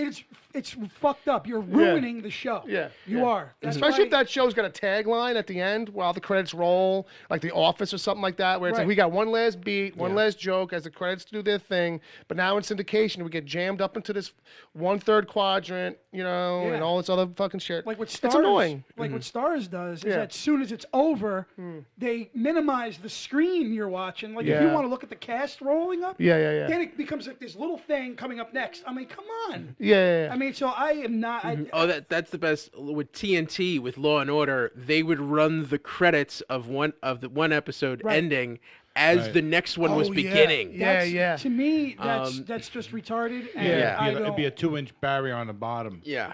Yeah. You couldn't even read the names if you tried. Yeah. Thank God for like legal obligations. Otherwise, they wouldn't even do that. Yeah. This but- is why I wait Hey, I don't blame for the them. fucking Blu-ray Well, and DVD. here's the thing. I wish that you were in the room when I was in high school flipping channels and found Goodfellas playing on Lifetime. I won't watch it. Oh. First of all, I challenge that actually happened And I swear to God, on Lifetime. hand to God, You sure it wasn't Oxygen or something? Or? no, it was Lifetime. Did they cut out everything about the guys and just leave? It was just Karen's story. It was all about Karen. Yeah. It's Karen's story. That's the name of it. A Lifetime movie of the week. Karen's story. Karen, fellas. It's just really about. They really extended out the whole thing with the warehouse. Just go in. Just no, it's all right. Just go in. No, I'm okay. No, just go in. It's all right. They It's actually good. showed her pushing every button in the apartment complex, going, "Do you know your neighbor's a whore? Oh my God, classic. She's a whore." But yeah, so and I wanted it with FX with the Deadpool thing, and they also specifically not really give a shit because it's like, well, it's our movie too. Like, you know, like fuck everybody. Yeah. Like, you know, it's Deadpool. All right, so we got another email here. This one's from a new person. I do not know this person I'll just say the first name. It's Andrew. Ooh. And Is he a Nigerian prince? not this particular one. This one, in the subject line, it says Ed O'Hare's Big Day Out. Okay. It's got an attachment. Today I had the pleasure of seeing The Death of Stalin with my friend Ed O'Hare. Oh. We went to Cranford, New Jersey, to the New Vision Cinema to see this quirky movie, but before the movie started, the real drama happened during the trailers. The picture below is what my friend did during the 5 previews that preceded the movie. He turned his head and said to me, "Just so you know, I'm going to Trailer Fast." Trailer what? Trailer Fast. I'm going to put my headphones in and cover my eyes during the trailers. Why would you do that? Well, I want to watch the movie clean. Plus, sometimes the trailers spoil the movies anyway. My question is this a thing? Or is my dear friend Ed O'Hare, does he need a movie intervention, a trip to the people in white coats, or at least some abuse from you guys? Sincerely concerned, Andrew. I guess he just doesn't know that Ed's not the only one that we know that's doing that. Well, I mean, I don't know. To be honest, I don't think Dom goes the same Well, lengths fair that I enough. do. Here's a picture, Bob. I didn't go when I went with Dom. That's him pulled down his wool cap, pulled down over his eyes, Okay. and the headphone cord running out from underneath the hood. When I went to go see I actually haven't seen this picture. when I went to go see Ready Player One with Dom, he didn't do this. You know, and you're talking about Dominic because Dom's been trying to avoid trailers too a little bit. Yeah. But this is some lengths. This is some. Yeah. That is a bit extreme, Ed.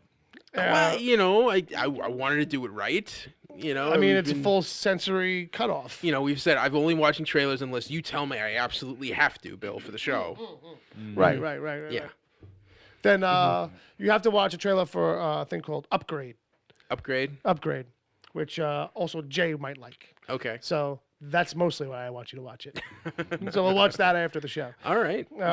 But You know, I think, you know, it's something I'm trying to do. We've talked about this on the show sometimes. You know, trailers can be a little too informative. yeah. Absolutely. You I know, will tell you that the one trailer that is working on me the most right now, since we're just kind of talking about trailers real quick, Yeah. is for The Quiet Place, where like I want to see that. Yeah, I'm actually kind of high on that one myself. Every time I saw this is the thing I keep saying to people is that I saw the trailer twice in theaters, and both times like it shut everybody up. Oh wow. And usually there was one more trailer, and everybody was like a mouse again, still through that one, and then into the movie. And I feel like they should just play that trailer every time, like right before a movie starts. just shut everybody fucking down, like you know. But But yeah, dude, I was reading something on that movie today. That one of the kids is actually deaf. She's a deaf actress. okay.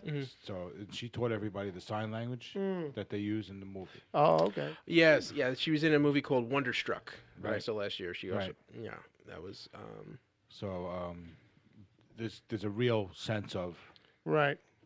Having to communicate having without to language, without communicate. speaking. Right. You know, she helps like show. It's not just kinetic. You know what I mean? Physical. Right.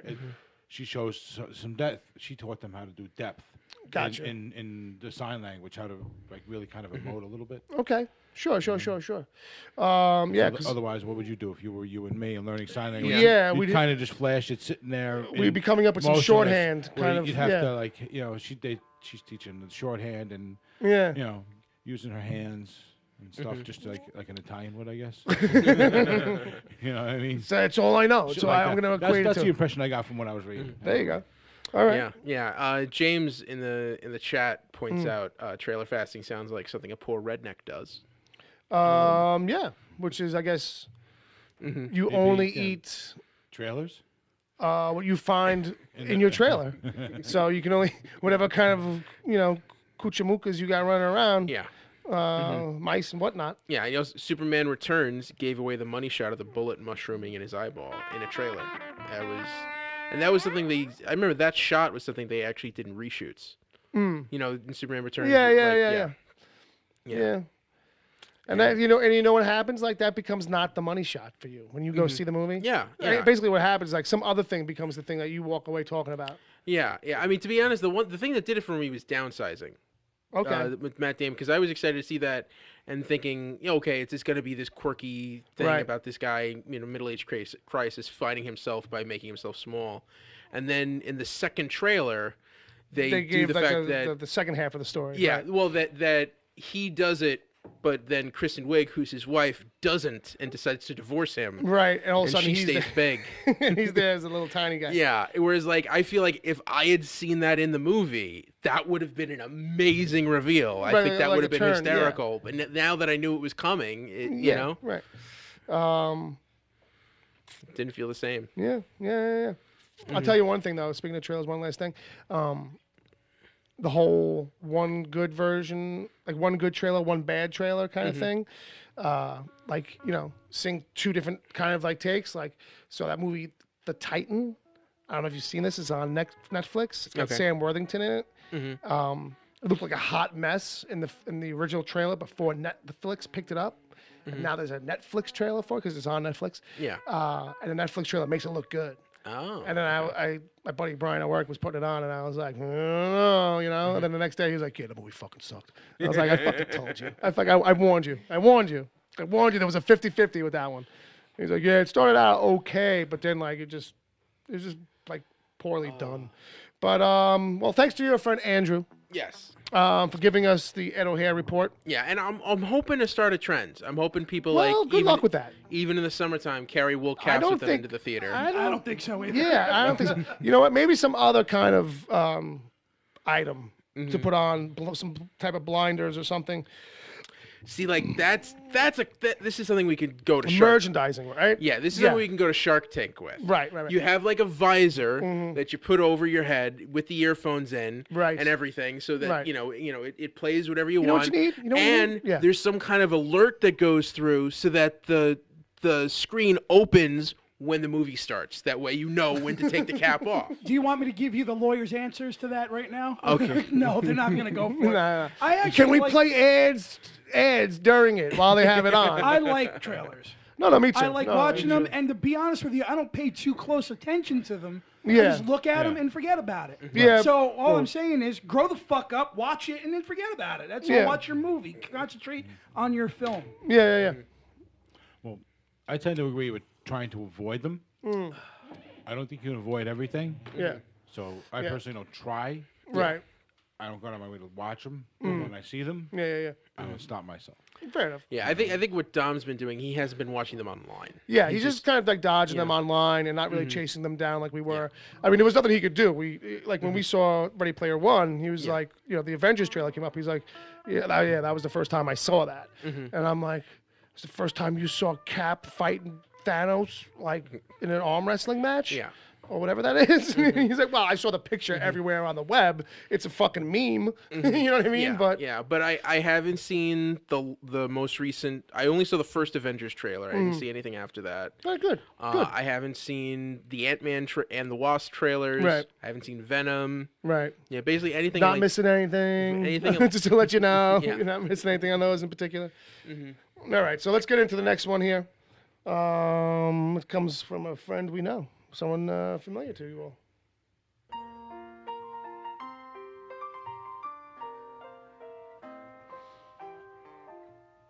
Wesley. Do you think he gets a little excited when he hears his theme? Think he gets a little chill? Oh, he loves it, man. Yeah, you think so? Yeah. You think he rocks that out? He just plays that on a loop all day, every day. He's just this. Everywhere he goes, it's just on a loop. Just going. You should just get a little bit of Leon Redbone's vocal in there too sometimes. Or have Bob play it. Yeah. Drop kick my jacket. Because Leon Redbone sounds like an electric guitar. So what's Wesley want to know? So he wants to. He says, "Hey, you gentlemen. What are you teeing me up here, buddy? How and what would you do during the Purge if it were real?" And if I don't see you, good afternoon, good evening, and good night. Don't you know it's on Staten Island this time? Hey, is that what you're doing? It's a true story this time. We already been here. We live here. There's no Yeah, problem. it's a flash forward. It's just another day on Staten Island for us. No camera crews you see though, right? They didn't film it out here. Yeah, I know. Buffalo. That's what I'm Upstate. saying. I'm laughing. They did upstate. I think I take They only film generally crappy movies here on Staten Island. Yeah. You know, Easy Money was an exception. Brawl in Cell Block 99 was shot mostly. Yeah, yeah, there was a lot of that here, and it's getting to be more and more. But what's funny is that this is a movie that's kind of we're talking about the first Purge, it's called, but the guy who wrote it and directed it is from Staten Island, and that was his pitch. Was like, hey, if there was ever a Purge, where did it start? It would be on an island kind of thing, a little self-contained thing, which makes sense for the series, but you go through all that and then you film them up in Buffalo.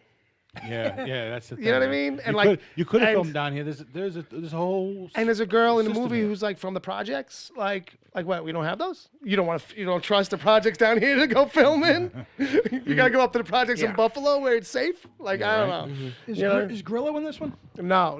I think it's a whole different bunch of characters because this one predates everything. So Right. He's good in those movies. there was a funny thing like that happened to me when I was watching the trailer for it. I paused it.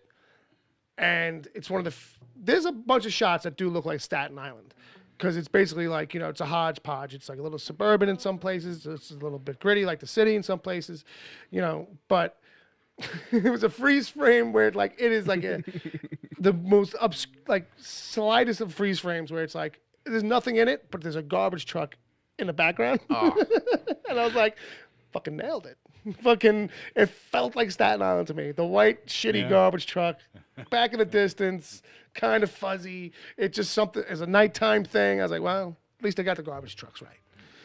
I'm sure there's only about 1 million of them floating around out there now. Just paint any of them white. But Wesley's question is, how and what would you do during the Purge if it were real? Which, the setup on that, for those who don't know, is that 24 hours...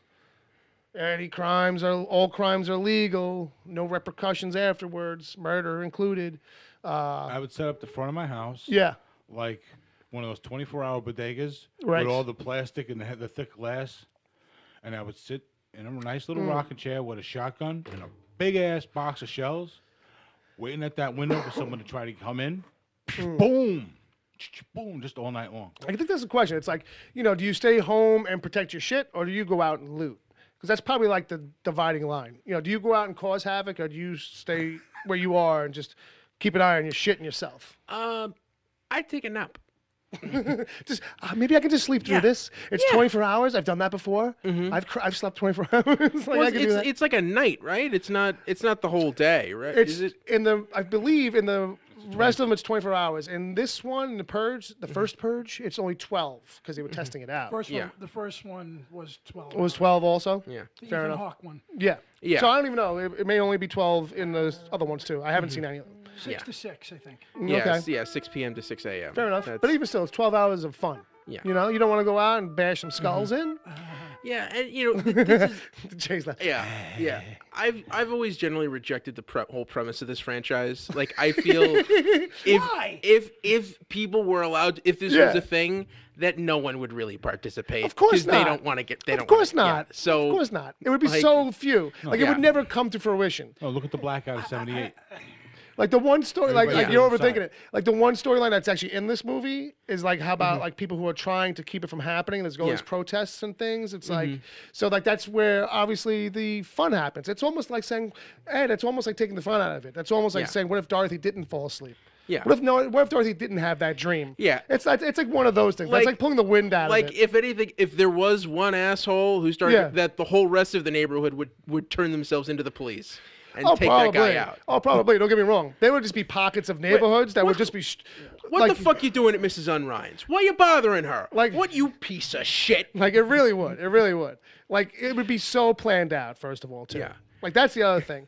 Like I don't think they put as much in that. Maybe in the other ones that like some of these people will be waiting all fucking year, like to fucking do this shit. Like so, it's like. Well, where are we going to go and what are we going to do? So maybe like in the later movies that comes into play or even the first one. I don't know. But, yeah, I don't know. I don't think I'm going out in it. I'll tell you that. Unless I gotta. If I have a tank, maybe you go break into the armory.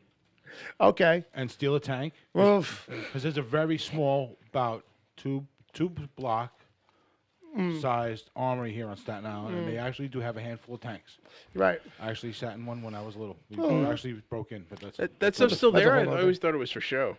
Yeah. Well, they're There's stopped a up few. in the front. They're stopped up in the front. You'd have to. Yeah, like, you go in know, the back, you can see now they don't have as many like the tanks there now, but They got the there's two in one the up to- front, they and the got- two in the front actually, the barrels are blocked up. Yeah. But But that's probably removable. so I would just take one of those tanks and I would go sit outside the bank. Take the tank to the bank. Yeah, take the tank to the bank. But I would first want to find out if What do you want, the someone- crank? Right, no, because you got to remember this day has been planned. Yeah. So banking, do they like the day before take all the money out of the bank? Figuring people are going to go to the bank to rip. In the real world, yeah. Right. So first, I would wait for some other dumbass to try it first and see if they actually get some money out of the situation. This is you're getting deeper. Then I would go do it to another bank. Just go then- bank to bank to bank. Yeah. That's not bad. Just go get some. Use the tank. Just blow a giant hole in the place. That's basically what that guy did out in the Midwest, where he fucking with the bulldozer. Did you see that footage of that guy who lost his mind and basically took every lesson he learned from the A team, and just covered a bulldozer with sheet metal, and then went out and crushed all kinds of buildings. One of two scenarios would probably happen Yeah. in this situation for me. Sure. The one, I think that a group of people I used to know Oh shit. would probably go to find me to get some direction for the night. To pull you in. How do we do this? Oh, okay. So I I'd got probably you. be out there directing. Direct. I got you. That would be like the director. You're like the wise old sage. But of I these can't titans. stand shit bags either. Sure. So I think that I would probably put a whole arsenal into my home. I got you. With, like machine Yeah. gun turns. Yeah, Get a yeah, bunch yeah. of my friends. Yeah. Just clip as many as I That's can. what I'm thinking. So you're saying people go, no matter what, I know Jay's going to get me home. James going to get me home now I'm safe. just picturing I would Jay. survive that night, I think. What comes down to it? If I was out there, but I think that it would be more. Oh, it's Uncle Jay. It's all right. Yeah. Now I'm just See if he's got any picturing. weapons. You see, now all I can think of is Uncle Jay standing there, bandoliers all wrapped around him, a couple of M60s, one in each arm, Yeah, I would be out there. waiting at the doorway. I picture all of that, but he's in a Burka lounger.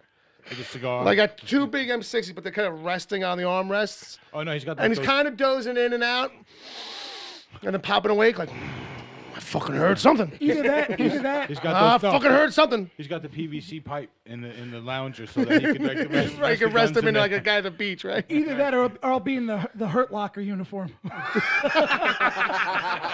Out there. Doing patrols. Yeah. I got you. in the bomb squad. Yeah. Yeah. Nice. So if I get blown up, I won't be too bad. Got the juggernaut armor on, Like basically. you just have your head rung like a bell. Hey, I'm alive. 6 o'clock. Hey. It's basically a steel armored suit that weighs about 500 pounds. So our last email. Thank you, Wesley, for that one. That was great. Our last email is a last moment email. Comes to us from the chat room. Comes from James. Wants to say, E.T. is a Jedi and would whoop Jay's ass. Fuck you, Uncle Jay. How the fuck does that happen? Lol. James H. Who's Lowell? No. It's LOL. It's Oh, LOL. LOL. I pronounce that stuff. Lol. LOL looks like a TIE fighter. It does. It can. It does. It But can. how is IOI. E.T. a Jedi? Because he's got a cameo in fucking Phantom Menace? It's in there. You know, people, that's what they say. Some of them, that's their argument. You know, you called it right out. You knew exactly what it was. Yeah, but we all know Star Wars was a long time ago in a galaxy far, far away. So by the time E.T. happens, there are no Jedis. And how about this? It's a big galaxy. Those ain't humans. We went through this recently. I was talking about this. Luke's not a human, but he looks like a human. Yeah. He's humanoid. He's Oh, humanoid. that debate again? Jesus. Well, I'm just saying, just generally, I'm just saying. So if that holds true, Even if he's human, he technically would be considered an alien because he's from another planet. that's what I'm saying. Yeah, I would say So he- what I'm saying is, he's- that's not ET. That's another race. He's human, but he's not Terran. Humanoid. I think Mogwai will kick fucking James's ass. Oh, Frankie Mogwai? Oh, well, I didn't Frankie say, I said Mogwai, I a don't know. Mogwai. I don't know. I didn't say Frank. I don't I talk about Frankie. But you were, though. That's what you meant. Well, a Mogwai. Oh, will a kick his ass. Mogwai. Yeah. will kick his ass. I don't know many unruly Mogwais. Well, we know one. What's the plural for Mogwai? Mogwai. Mogwai? Mogwai. It's like deer. I got you. Mogwai's. Deers. Yeah. Right. No. No? Okay. Like fish. Oh. Fishes. No. No? Yeah, No. but don't you say sleeping with the fishes? Yeah, that's what Clemenza says, but he doesn't know And, grammar. and That's Frankie. Clemenza's colloquialism. Don't get it all confused. Nobody corrects me when I say that. except for you. So maybe the So- problem isn't us. Maybe the problem is you. Yeah, Hey, Yeah, Frankie but, Mogwai says Mogwais. You know? that's true. That's yeah, true. but you feed the fish. You don't feed the fishes. yeah, you do. Or do you? No, but if you keep this up, you sleep with the fishes. I think if you're like, I Yeah, think, keep talking, Ed. I think Keep if you're, talking. I think if you're like 10 and under, you can get away with fishes. All right, I think you can get away with. Let's go feed the fishes. 10 and under and 55 and over. Fair enough. Fair enough. Maybe 65. Because then it means they're senile. Italians pluralize everything. Oh, absolutely.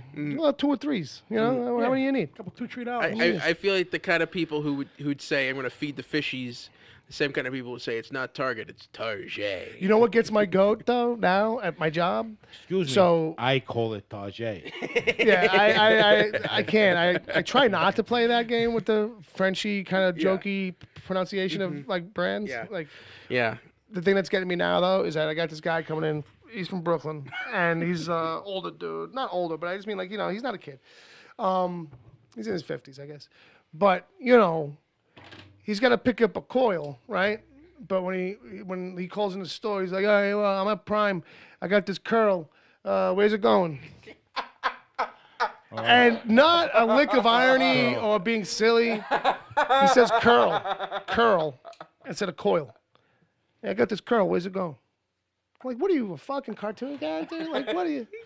And not only that, he complains that no one around here sells Benson and Hedges. You remember that? He smokes Benson and Hedges. Yeah, you know, I smoke, well, you know, but nobody around here sells them. Every old lady who smokes them died 10 I years say to him ago. every fucking time, I'm like, Diver, you got to switch brands, brother. You told You're me I not should hang out saving. with him. Was that? You told me I should hang out with No, him. I was being sarcastic. Because I said Benson and Hedges. Yeah, one yeah. I was day. like, I got a guy for you. Yeah. I was like, I got a guy. I got the one guy left in New York who's. Does he know that that's a woman's cigarette? I don't think he got that, and also like the fact that you've been saying this to me for probably 2 years. You've been complaining about how like out here on the island you can't get Benson and Hedges anywhere. Well, Sorry. guess what? You're gonna have to go back to Shore Road. You gotta buy an extra pack when you leave fucking Brooklyn, I guess. You know what I mean? Or don't complain about it. Like, what is, you know, it's not like you're looking for the lost treasure city of gold. Tell him to get Viceroy. It's the same thing. I need a pack of Durrells. Viceroy. How does a guy go through life You got GPCs. smoking Benson and Hedges and not knowing that it is not? It's an antiquated brand. Like, Yeah. You know what I mean? Like, when was the last time you even saw a sign for Benson and Hedges in the Oh window? God! Well, you know, to be fair, he was probably smoking them when they were men's cigarettes. You know, that's fair enough. Yeah, fair back enough. in the 40s. Yeah, back in the 40s. You know, I mean, they're not slims. He's not looking for slim 120s or anything like that. But Benson and Hedges were like 100s or something. You know, next like time you see him, tell him to try more Menthols.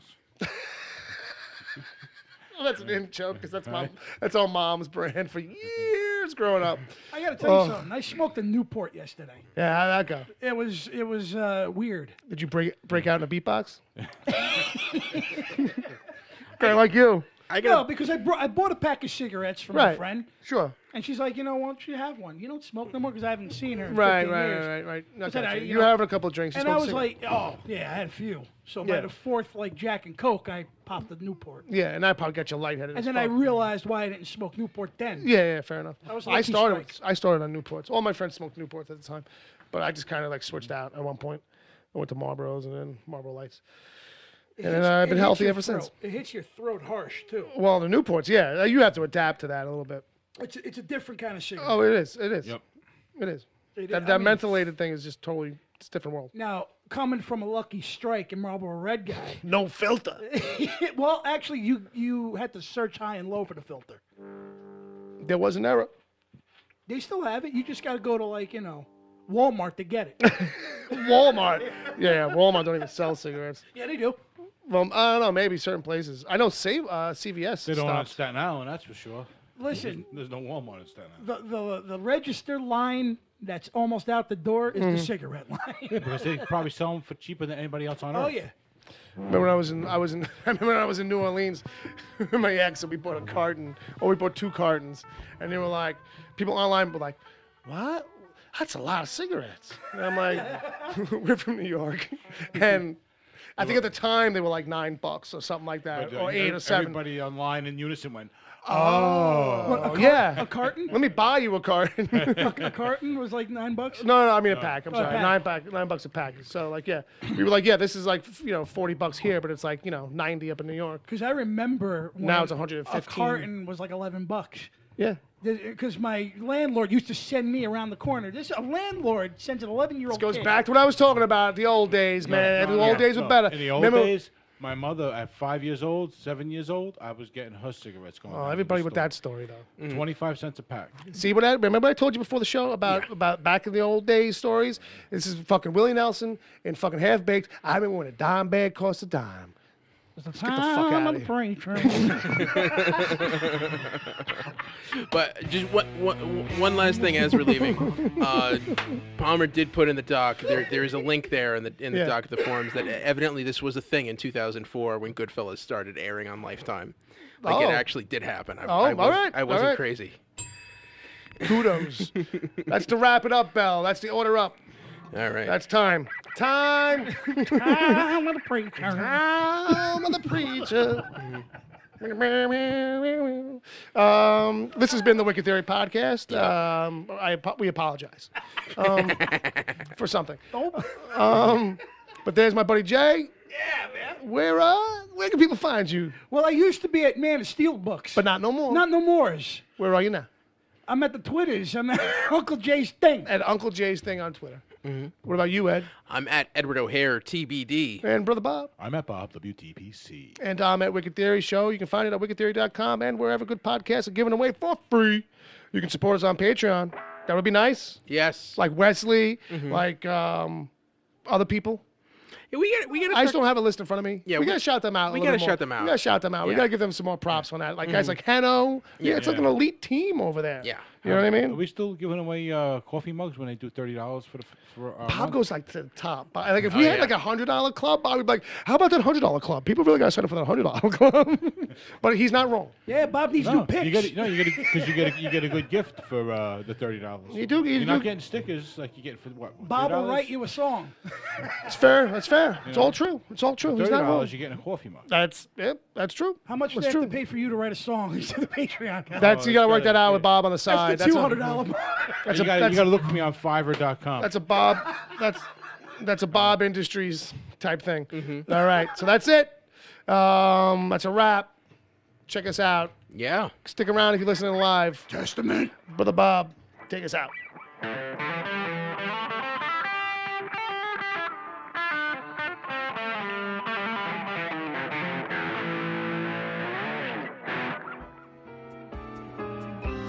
The Wicked Theory podcast is heard live every Saturday at 7 p.m. Eastern until whenever. Just go to mixler.com/wicked-theory. Mixler is MIXLR. Sign up to join the chat. Then click the follow button to get reminders whenever the show goes live.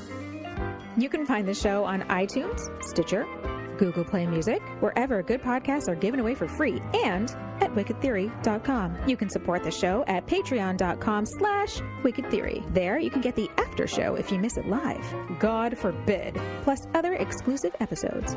As always, send your emails to podcast@wickedtheory.com.